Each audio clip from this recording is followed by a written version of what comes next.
Salut, c'est David. Bienvenue dans cette nouvelle vidéo. Aujourd'hui, je vais parler avec toi d'un sujet très spécial pour moi. Je cherchais justement une idée de vidéo aujourd'hui, étant donné que je me suis engagé à faire une vidéo tous les jours sur cette chaîne, malgré mon emploi du temps chargé. Donc, je me suis dit tout simplement, pourquoi ne pas partager avec toi l'histoire de ma vie. Alors, pourquoi je décide aujourd'hui de te raconter l'histoire de ma vie? C'est d'abord pour qu'on se connaisse mieux, parce que j'estime qu'il est très important de nous connaître. Alors, comment j'en suis arrivé ici aujourd'hui à me retrouver sur YouTube? Avant de commencer à partager avec toi l'histoire de ma vie, je t'invite à t'abonner à cette chaîne pour qu'ensemble, nous puissions porter jusqu'aux quatre coins du monde ce message. Alors, si tu es nouveau sur cette chaîne, je t'invite également à aller dans la barre de description de cette vidéo. J'ai écrit un livre qui s'intitule La trilogie de la pauvreté. C'est un livre très spécial qui te fait prendre conscience sur les trois habitudes qui maintiennent la plupart des gens dans la pauvreté. Alors, donc je t'invite à télécharger gratuitement ce livre dans la barre de description de cette vidéo. Aussi, je t'invite à participer au quiz Test de vérité. C'est un quiz qui va t'aider à découvrir si tu as le potentiel d'être un aigle qui est destiné à prendre son envol, à être libre, ou si tu es simplement un personnage ordinaire qui se complaît dans la normalité et dans la médiocrité. Donc ce quiz est également gratuit. C'est un quiz qui est composé de 5 questions avec des réponses à sélectionner. Donc c'est très rapide, c'est très facile. Mais je t'invite à y participer de façon posée, calme, en toute sincérité, afin que tu puisses apporter les réponses qui viennent vraiment de toi. Et après que tu aies répondu au quiz, je vais personnellement analyser les réponses et te recontacter ou non par la suite. Si tu es recontacté derrière, c'est que il y a moyen d'intégrer le club des aigles. C'est un club très privé que j'ai créé pour intégrer toutes les personnes qui ont le potentiel d'être des aigles. Alors dans la vie, cher ami, tant que tu vis, tant que tu ne te résignes pas, ce n'est jamais fini. C'est le sujet de la vidéo d'aujourd'hui. Alors, j'ai connu une vie très tragique. Dès l'âge de 15 ans, j'étais en Côte d'Ivoire, c'est mon pays d'origine. C'est un pays qui se situe en Afrique de l'Ouest, pour ceux qui connaissent. Dès l'âge de 15 ans, j'ai perdu de façon brutale mes deux parents, mon père et ma mère. Donc au jour d'aujourd'hui, je suis orphelin de père et de mère. J'ai perdu mes deux parents de façon tragique dans la guerre. Cher ami, et étant fils unique, j'ai été confronté à la triste réalité d'un orphelin très tôt dans ma vie. Cela m'a obligé très tôt à pouvoir faire des choses pour m'en sortir. Par la suite, en 2011, parce que j'ai perdu mes parents en 2010 quand j'avais 15 ans, et en 2011, j'ai quitté la ville où on vivait avec mes parents et je suis allé dans une autre ville, la capitale du pays, qui est Abidjan. Alors, à Abidjan, j'ai fait pas mal de choses pour essayer de survivre. J'ai fait des petits commerces, j'ai fait des petits boulots, j'ai emprunté certains chemins, pas très recommandables non plus, mais sois rassuré, je n'ai pas plongé dans le crime. Donc, j'ai fait des choses pour juste pouvoir avoir de quoi me mettre sous la dent ou dormir, etc., etc. À un moment donné de ma vie, je me demandais si j'étais maudit quelque part. Je me demandais si il n'y avait pas une malédiction qui planait sur ma vie, tellement tout ce que je faisais n'allait pas dans mon sens. J'étais seul au monde, vraiment, et j'essayais juste de survivre comme tout être humain normal.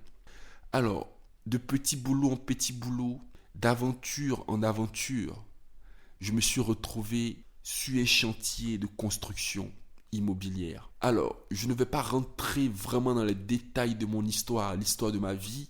Je n'ai pas très envie de me dévoiler véritablement sur Internet, étant donné que je suis très impliqué dans beaucoup de choses dans la vie réelle.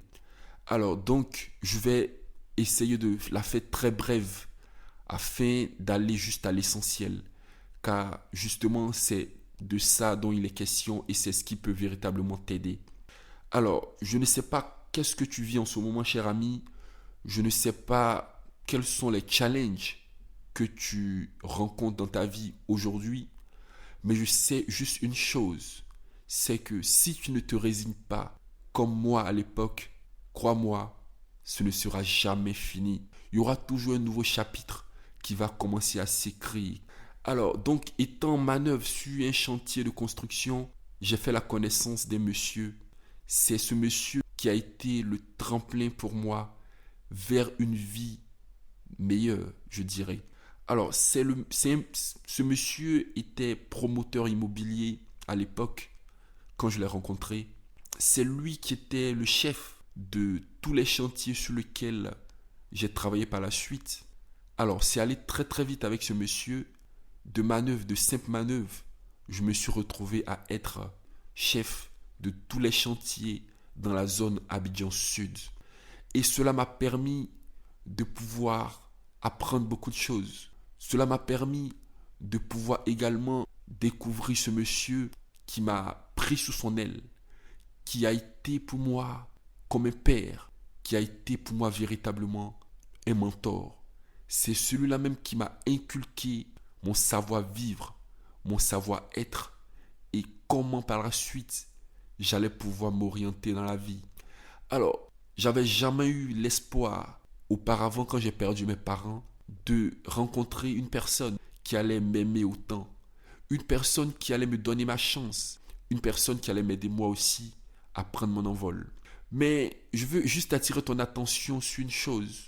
Si j'étais resté dans la ville où je suis né et où j'ai grandi, c'est-à-dire à l'intérieur du pays, je ne sais pas si j'aurais pu rencontrer une personne comme mon mentor, une personne qui allait me mettre sur la voie. C'est parce que je me suis levé, malgré que j'étais simplement adolescent à l'époque, et j'ai quitté ma ville natale dans l'ouest du pays pour me rendre à Abidjan dans le sud, à la capitale. Ne connaissant personne dans cette ville, n'ayant aucun parent, aucun ami, aucun contact, aucun soutien de quelque nature que ce soit, j'ai été là, malgré mes peurs, malgré les difficultés, et j'ai juste essayé de survivre au jour le jour. Alors, cher ami, la vie est une aventure. La vie est un chapitre qui s'écrit. Et ce chapitre est très très rebondissant. C'est comme un feuilleton à la télévision. Mais sache que tu es vraiment l'acteur principal de cette aventure, de ce chapitre qui est en train de s'écrire. Et si à un moment donné de ta vie, à cause de ce que tu vis, de ce que tu as traversé, tu te résignes, tu te décourages, ce chapitre va commencer à s'écrire de façon sombre. Et cela ne va pas vraiment être intéressant pour toi par la suite. Il faut ne pas se résigner. Il faut garder espoir, comme on dit. Il faut continuer à vivre et à pouvoir être en action. C'est très important. Malgré tout, il faut continuer à être en action. La vie a besoin de mouvement. La vie a besoin d'action. Aussi longtemps que tu restes dans ton cocon à te lamenter sur ton sort, crois-moi, il ne va pas se passer grand-chose.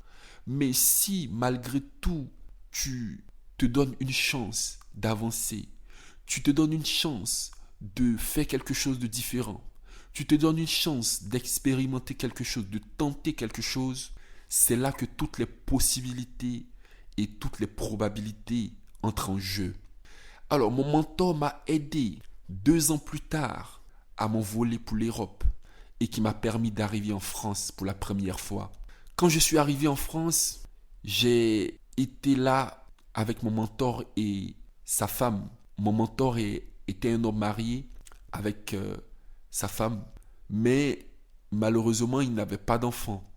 Mon mentor m'a véritablement aimé et a essayé d'être le père que j'ai très tôt perdu dans ma vie. Mais malheureusement, ça n'a pas été le cas pour son épouse, qui ne m'a jamais accepté, au point où elle a contraint ce monsieur à faire un choix entre elle et moi. Alors par la suite, j'ai été obligé de quitter la France pour me retrouver au Luxembourg, sur conseil de mon mentor bien sûr. Et c'est ici au Luxembourg que je réside et que je vis en ce moment, jusqu'à aujourd'hui. Et depuis lors, il s'est passé beaucoup de choses. J'ai monté mes entreprises, j'ai construit ma vie très rapidement. Et aujourd'hui, lorsque je regarde dans le rétroviseur de ma vie, tout le chemin que j'ai parcouru, de ma ville natale en Côte d'Ivoire jusqu'ici, je peux dire que j'ai eu beaucoup de chance. J'ai certes eu beaucoup de chance, mais c'est parce que, à un moment donné, j'ai dû faire des choses. J'ai dû être en mouvement. J'ai dû sortir de mon cocon pour pouvoir rencontrer la chance quelquefois. Alors, cher ami, je ne te dis pas que il faut absolument que tu comptes sur la chance pour espérer arriver à quoi que ce soit. Je dis juste que dans la vie, il y a certes une part de chance qui joue, mais il y a aussi le fait que tu dois être en action, tu dois être en mouvement pour que la chance puisse aussi se déclencher. Et qu'est-ce que c'est que la chance? C'est rien d'autre que des opportunités que la vie va mettre sur ton chemin. Et libre à toi de les saisir ou pas. Mais dans tous les cas, il y a beaucoup de personnes qui, à force de ne pas vivre, à force d'avoir pris la décision de se résigner, ne profitent pas malheureusement des opportunités que la vie met sur les routes, sur le chemin. Alors, cher ami, je vais la faire courte. Comme tu l'auras sans doute compris, ma vie a été tragique. Ma vie n'a pas été un fleuve tranquille. Alors, à l'occasion, je pourrais partager avec toi quelques chapitres de ma vie, juste pour que tu saches que tant qu'on vit et tant qu'on ne se résigne pas, il y a toujours moyen de créer un lendemain meilleur. Merci de m'avoir écouté. On se donne rendez-vous dans une prochaine vidéo. Au revoir.